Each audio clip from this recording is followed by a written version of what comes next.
langsung dia dicabut barangnya, terus langsung mau menebas, sudah mau menebas. Dan saya posisi waktu itu sedang duduk karena di pos itu kan, jadi saya duduk, ya saya lihat.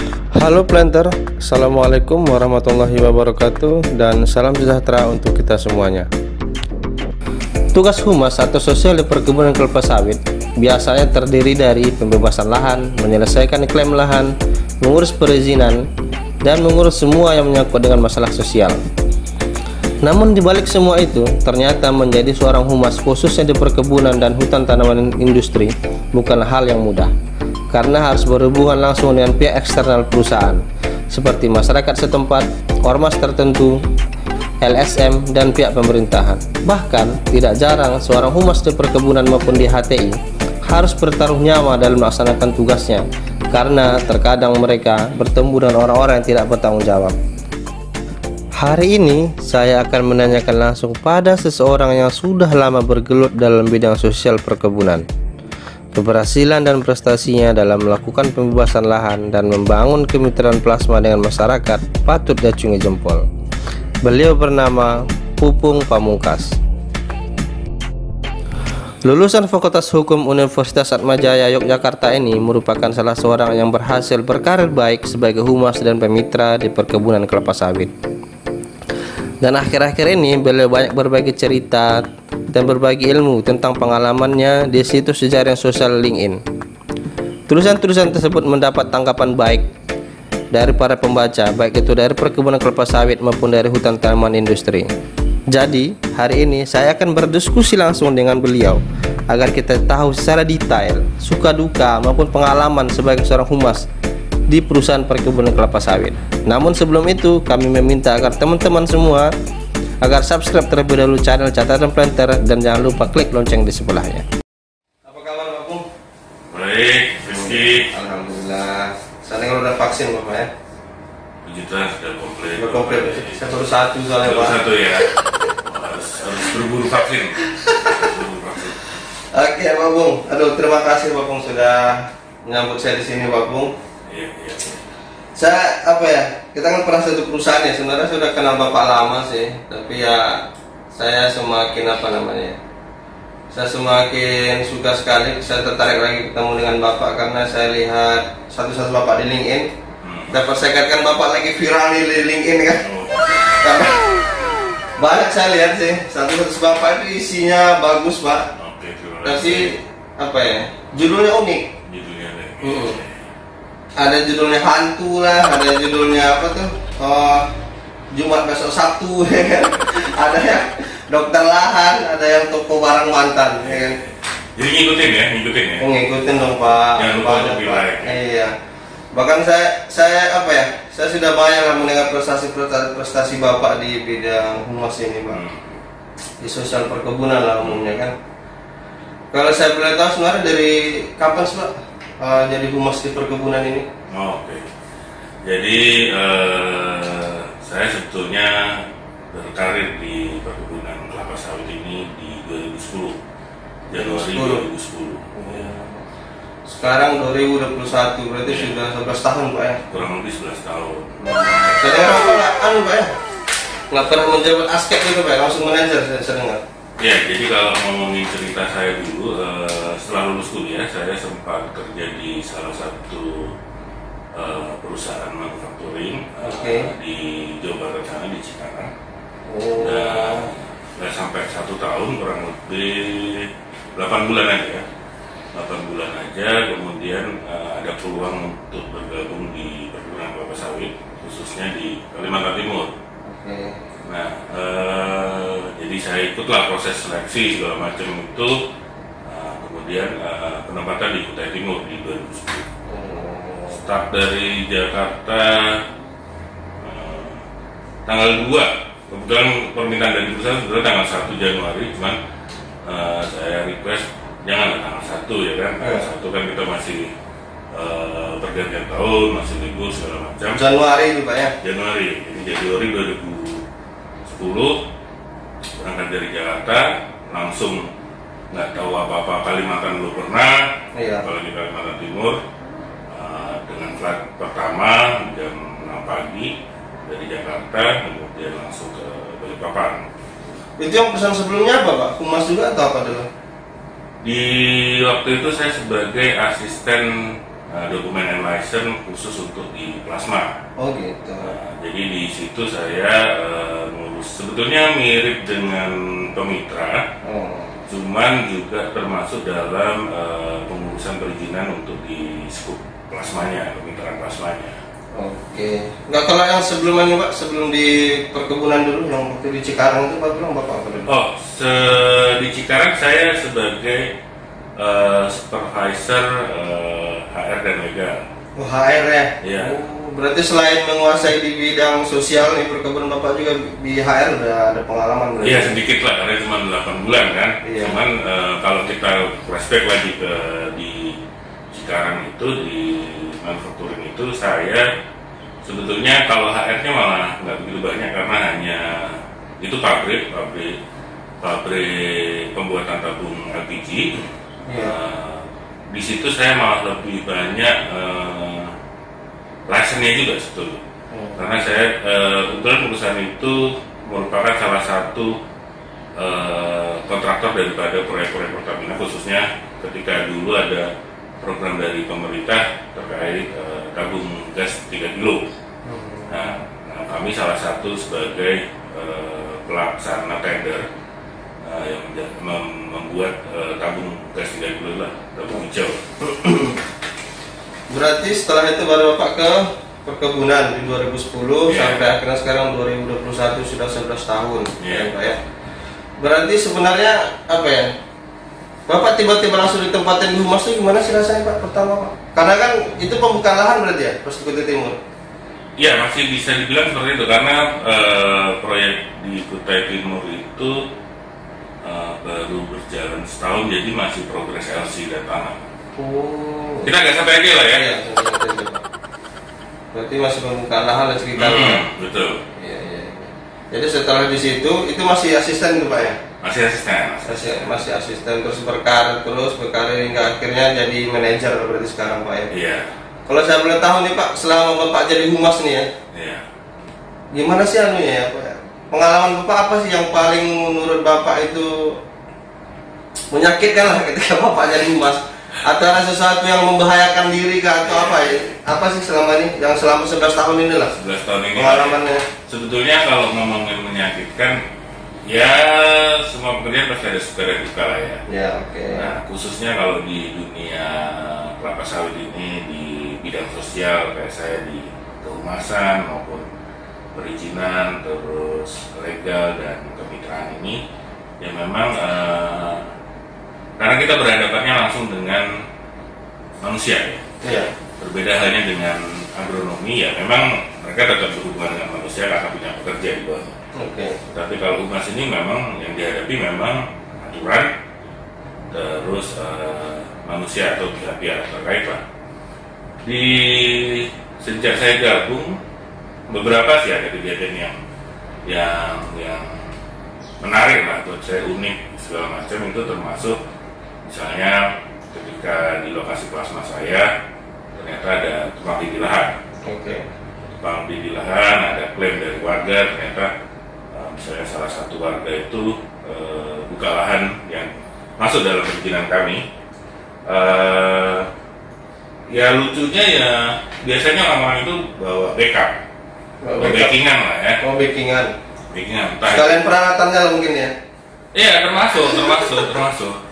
Jadi kadang ada yang bawa, ya ada salah satu ormas lah ya. Iya. Salah satu ormas seperti itu, bergerombol segala macam.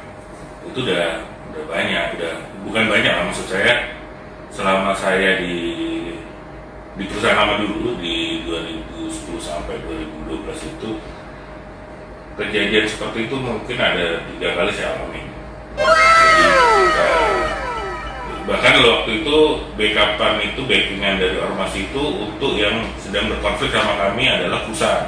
Oh. Jadi tumpang izin antar perusahaan bersebelahan. Oke. Ya lucu-lucu lah. Jadi kadang-kadang saya dikepung. Ya. Pernah mau diparang nggak sih Pak?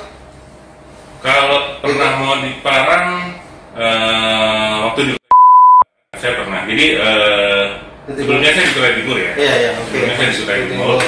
Terus kemudian saya dapat promosi dan pindah, dimutasikan ke Berau, Kabupaten Berau. Kemudian di 2013 saya bergabung pindah dari PP yang lama, saya bergabung di. Nah di situ kejadian saya pernah mau di Parang sama warga pada waktu itu. Jadi itu kejadiannya lucu nih. Jadi konsep saya kerja ini agak ya mungkin banyak juga teman-teman humas yang lain juga konsepnya sama seperti itu. Ketika memang ada satu potensi konflik, saya biasanya datangi orang itu.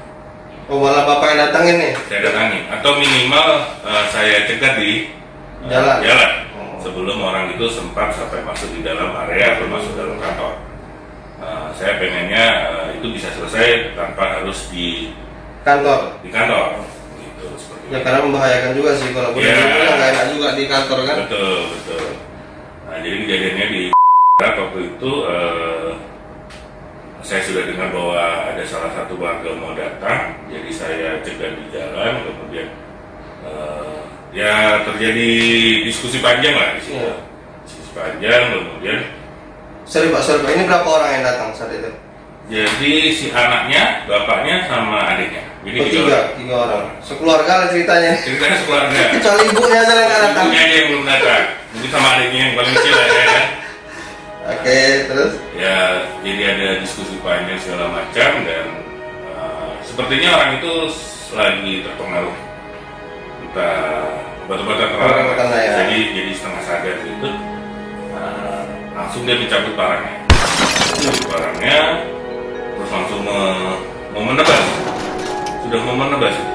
Dan saya posisi waktu itu sedang duduk karena di pos itu kan, jadi saya duduk. Ya saya liatin aja. Memang ada security saya di situ, kebetulan memang di pos security. Ada security saya pun pada kaget. Jadi pada kaget saat itu. Akhirnya bisa ditahan lah.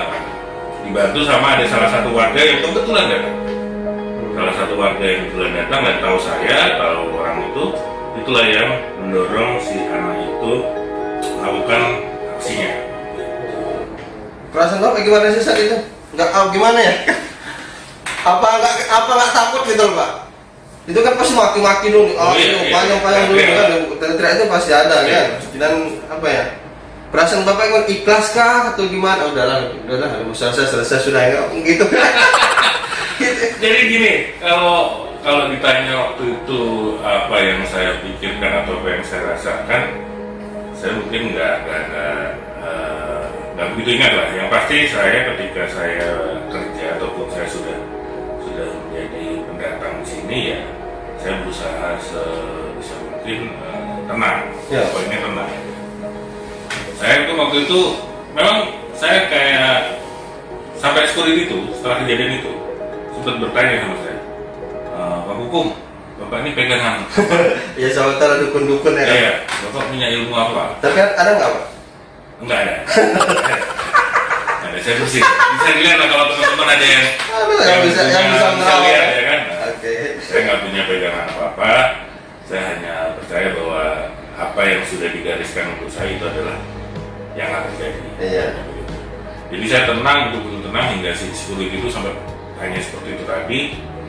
Waktu itu ya sebetulnya saya diam dan melihat orang itu mau bertindak, sambil saya mikir lah, ini apa yang bisa saya alat kaki saya lah. Karena saya nggak bawa apa-apa nih. Tangan kosong. Saya cuma tangan kosong, cuma bawa badan aja. Apa yang bisa saya perbuat kalau ini benar-benar terjadi? Sepersekian detik ya, sepersekian detik. Nah, cuman ya untungnya itu tidak terjadi. Kalaupun terjadi pun mungkin saya akan berdiri dan bawa kursi yang saya dudukin itu saya lempar lagi ya kan? Tapi ya untung tidak terjadi. Kalau terjadi mungkin kita ya nggak tahu ya, kita bisa masih ketemu apa enggak di sini kan. Jadi kalau kita bahas humas ini kan Pak, humas ini kan sebenarnya ungkapan saja. Kalau apa kan humas apa ya? Ada beberapa perusahaan itu kan menggabungkannya menjadi satu departemen nih. Ada departemen sosial entah apa kan. Jadi humas ini juga mengurus legal, juga mengurus plasma. mengurus perizinan, termasuk itu soal klaim lahannya. Jadi di antara semua ini Pak, legal, perizinan, plasma, dan humas ini tadi sendiri, yang paling Bapak suka apa sih di antara semua itu? Kalau ditanya apa yang paling saya suka, Bapak lebih menarik di mana nih? lebih tertarik di mana ya? Ya, karena kalau lagi legal kan, kalau kita legal untuk perizinan kan kita sering ketemu pejabat di misalnya kan atau orang dinas. Kalau humas nyata orang-orang sekitar perusahaan. Sebenarnya semua ada plus minusnya sebetulnya. Karena departemen sosial itu ya tadi Rizky bilang bahwa ada yang ngurusin ke masyarakatnya terkait komunikasi perusahaan dengan masyarakat, terkait dengan CSR. Terus untuk perizinan berarti perusahaan dengan dinas-dinas terkait. Kemudian legalnya adalah terkait dengan konsep hukum dan mungkin adalah proses litigasi segala macam ketika ada sengketa ataupun konflik antara perusahaan dan pihak luar mau dibawa ke arah mana gitu. Nah, itu mungkin seperti itu. Dan kemitraan lah ya, plasmanistik. Kalau saya terus terang karena saya sejak gabung itu di perusahaan kelapa sawit itu sebagai pemitra seperti ya. Pemitra dan itu yang lebih saya kuasai lebih banyak. Plasma lah yang berarti ceritanya. Nah, jadi itu yang menurut saya lebih ya karena saya secara pengalaman secara apa ya itu yang lebih saya kuasai. Oh gitu ya. Plasma. Tapi perizinan itu Bapak bisa iya karena kita menguasai ya. Karena sorry nih Pak. Karena ketika kita bahas perizinan kan aturan berubah-ubah nih. Di Indonesia kan. Betul. Tapi Bapak tetap update lah. Iya tetap harus wajib. Tetap harus update lah ya. Sebenarnya kalau perizinan ngomong perizinan antara plasma dengan inti perusahaan itu sama saja. Hanya bedanya satu kebunnya perusahaan, satunya kebun masyarakat. Cuman tahapan perizinannya sama aja. Sebenarnya belajar begini dari gimana sih Pak? Apa belajar otodidak saja mengenai humas, mengenai perizinan humas atau sosial ini atau dulunya ada yang ngajarin juga sih gimana dulu?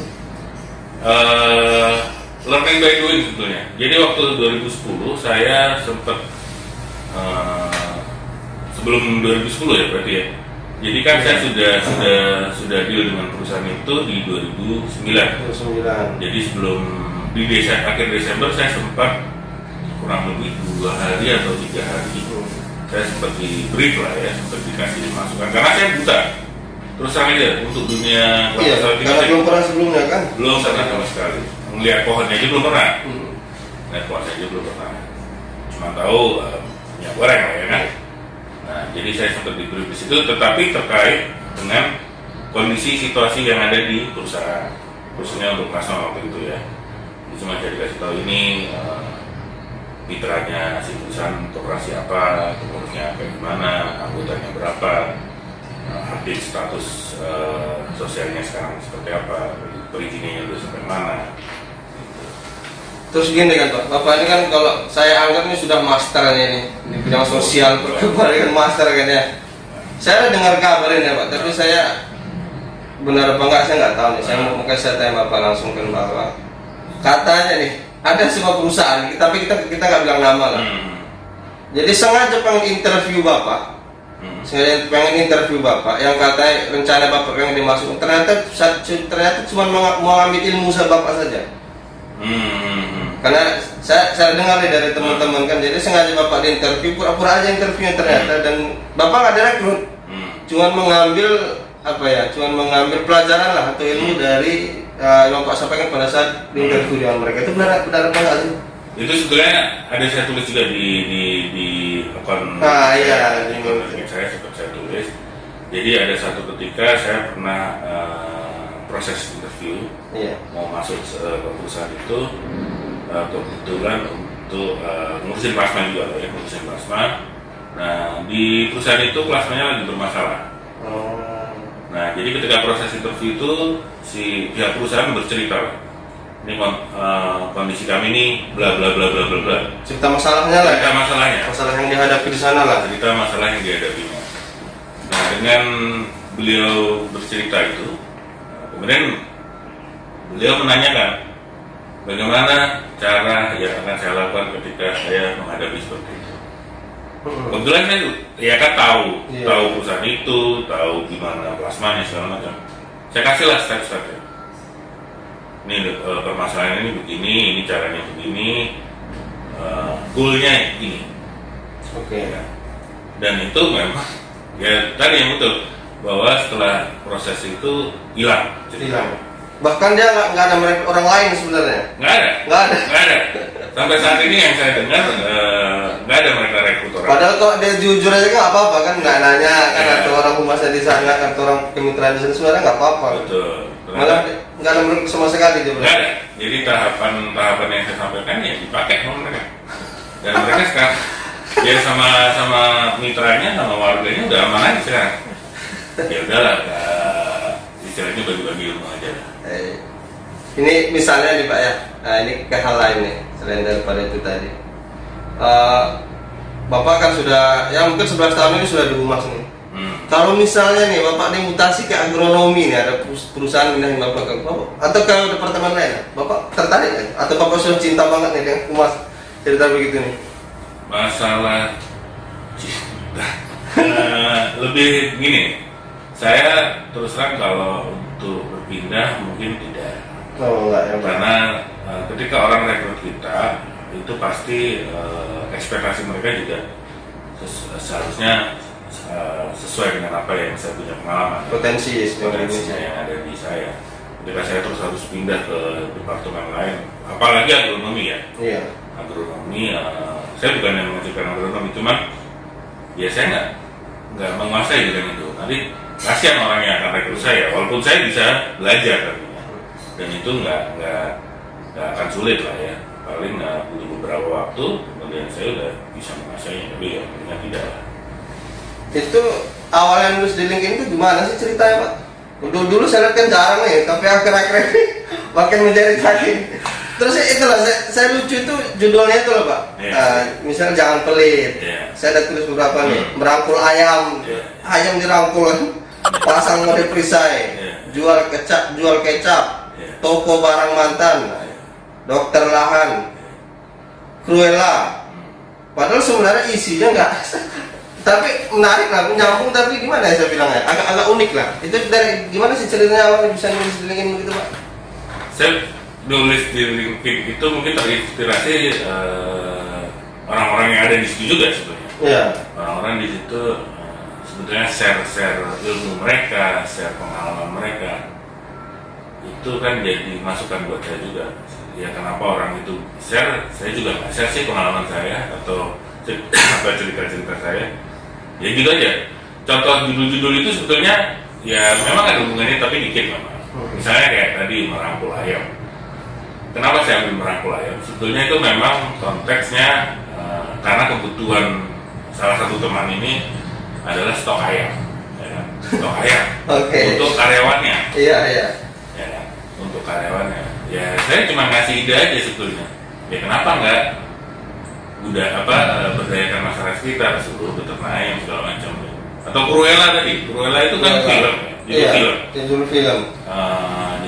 Itu sebetulnya kan, ya itu kembali lagi ya. Itu tidak semua apa yang saya tulis itu murni ke cerminan saya. Cuma ada juga yang saya lebay-lebaykan lah sekarang. Tapi juga ada yang sedikit yang mungkin ada di saya di situ. Cuman poinnya ya saya sambung-sambungin aja lah biar lucu lah, biar catching ya kan orang gitu yang baca.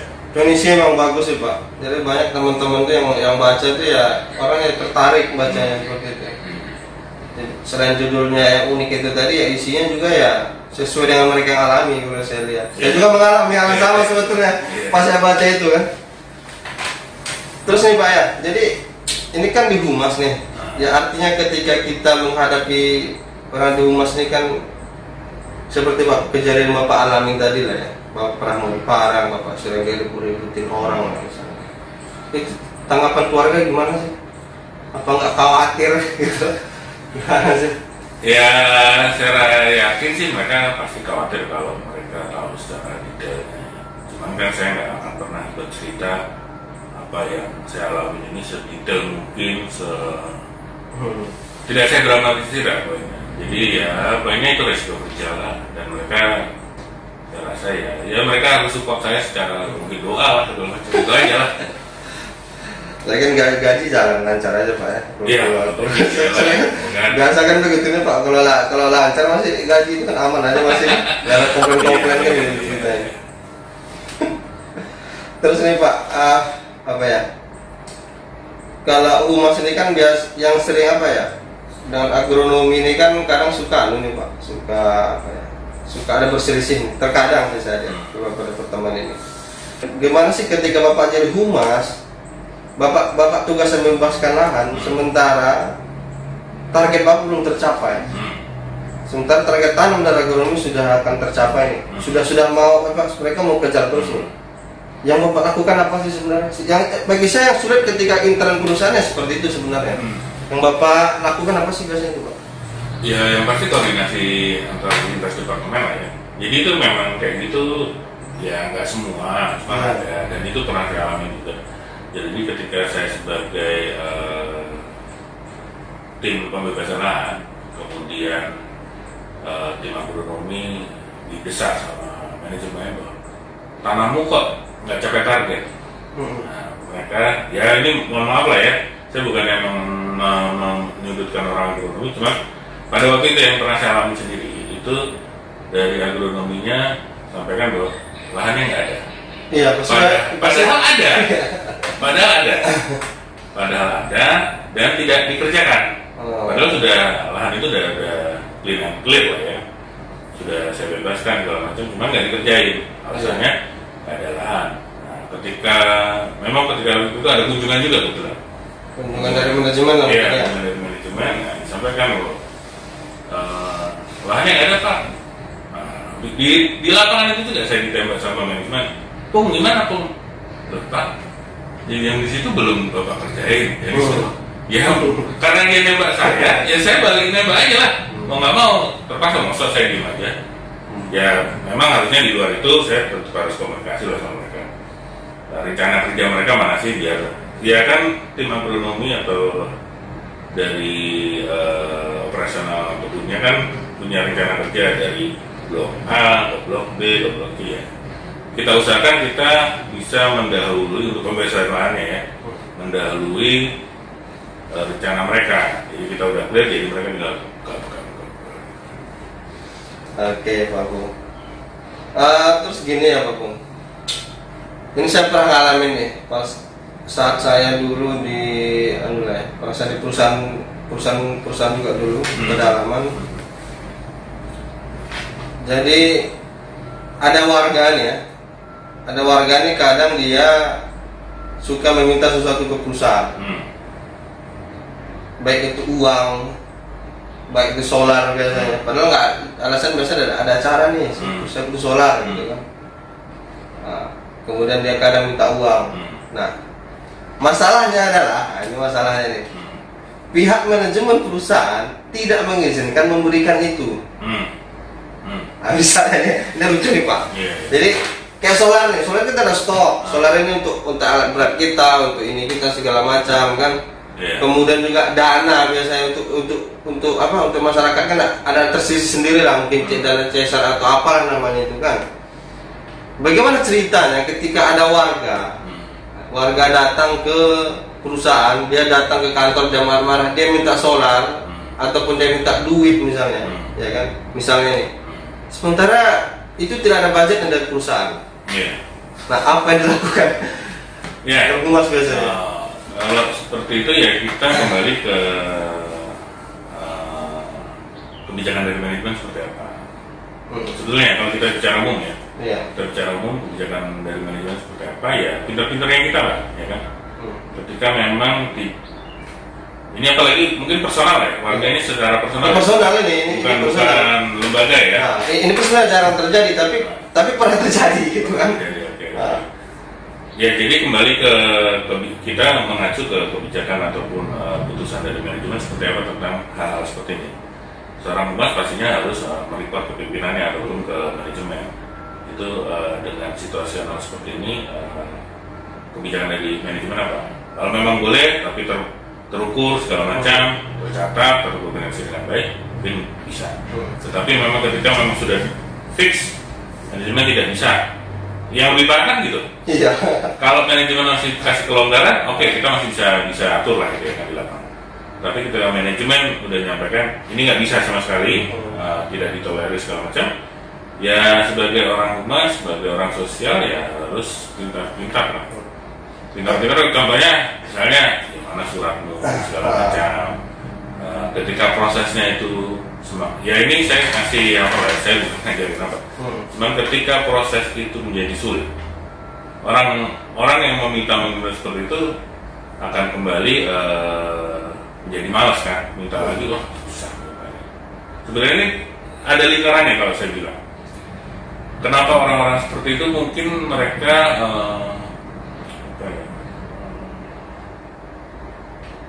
melihat ada peluang. Iya. Ada peluang. Enak nih, gampang nih dapatnya kan. Nah, kita jangan kasih umpannya lah sebisa mungkin. Makanya harusnya orang humas departemen sosial itu harus gimana caranya pemberdayaan masyarakat di sekitar. Ya, dengan program-program cesarnya. Ya kayak tadi merangkul ayam.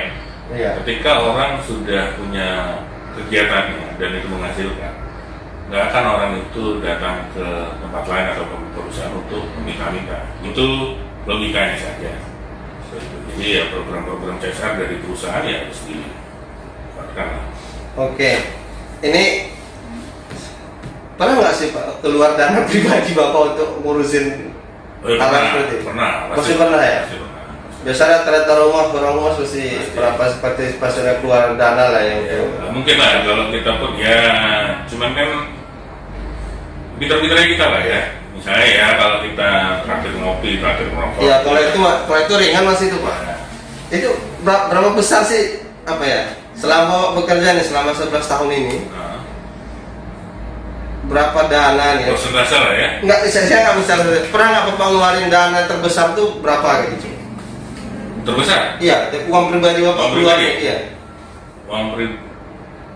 Saya lupa sih, cuman yang coba saya ingat ini ketika zaman saya masih jadi asisten. Iya, maksud saya sekali Bapak kasih itu, ini bukan rangkuman dari selama. Iya, iya. Satu kali momen itu 8 juta. 8 juta. Pernah saya keluarkan. Itu gaji asisten. Gaji sebulan itu Pak. Ya, itu termasuk tabungan saya. Iya. Termasuk tabungan itu waktu saya jadi asisten. Itu pernah saya lakukan gitu. Ya saya bukannya saya untuk membeli mereka. Iya, bukan untuk membeli. Cuman ya memang ya saya senang aja karena kalaupun mereka senang kerja saya juga ringan sih.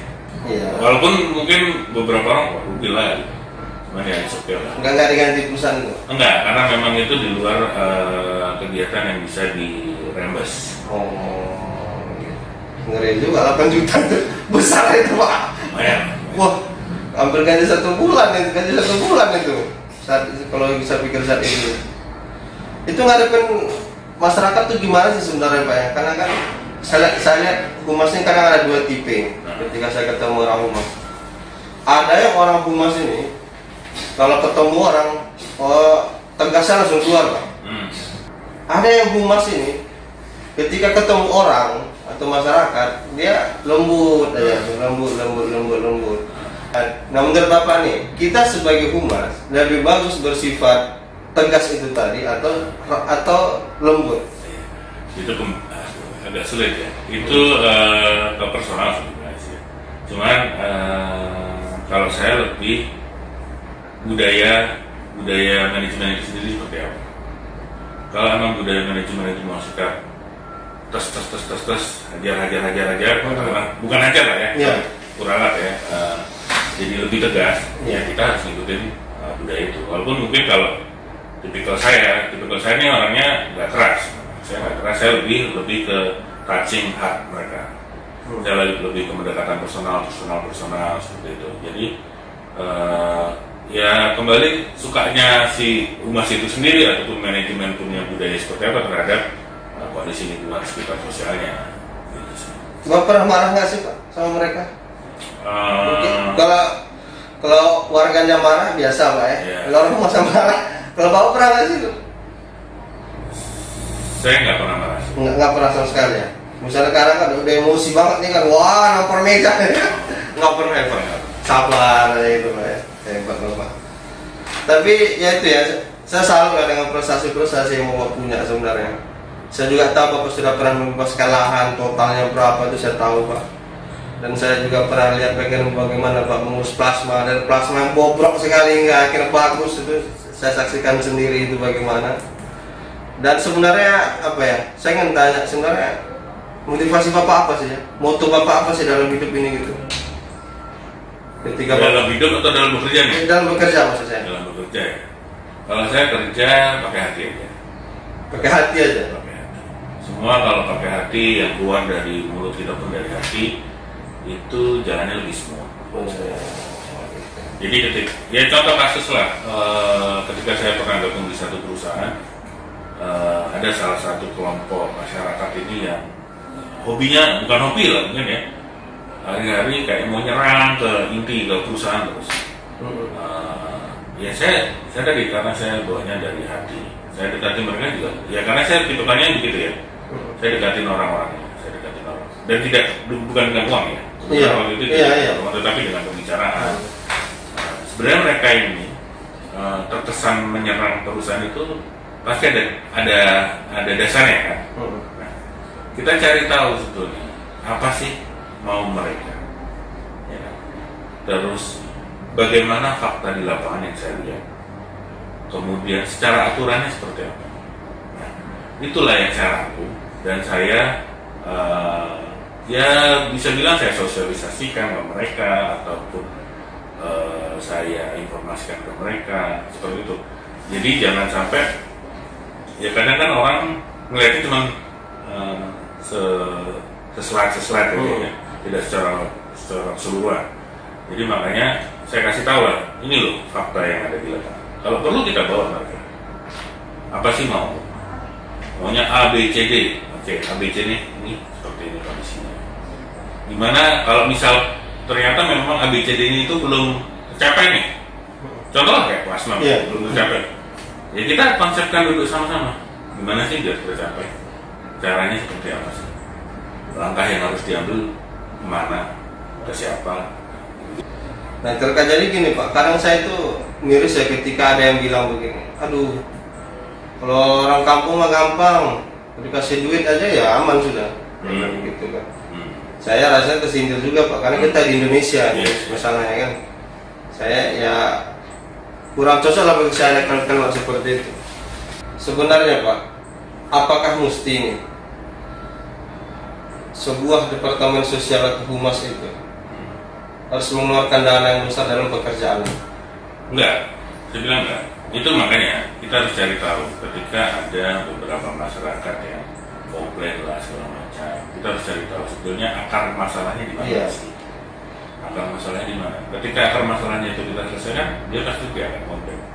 Kalau kita kasih uang atau kasih ikannya tadi ya, kasih ikannya ya, dia hanya makan ikannya habis, minta ikan lagi. Datang lagi ya kan? Iya kan?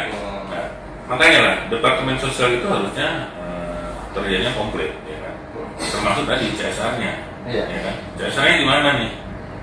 Jangan cuma kasih ikannya, kasihlah jaringnya, kasihlah bibitnya. Nah, hal seperti itulah yang harus dikembangkan atau harus pun tidak hanya, tapi harus dikelola terus. Jadi nggak bisa itu cuma sekali kasih, nggak bisa. Harus berkelanjutan lah. Sekarang kan memang banyak program-program memang pemberdayaan masyarakat sekitar dari perusahaan itu memang harus berkelanjutan. Sebenarnya banyak manfaatnya, baik itu untuk si masyarakat sekitar, tapi juga untuk si perusahaan juga untuk. Iya. Ketika misalnya yang tadi bolak-balik saya bilang ayam, kebutuhan untuk pasokan ayamnya dapat dia, ataupun kebutuhan akan pasokan telur ayam ini juga dapat.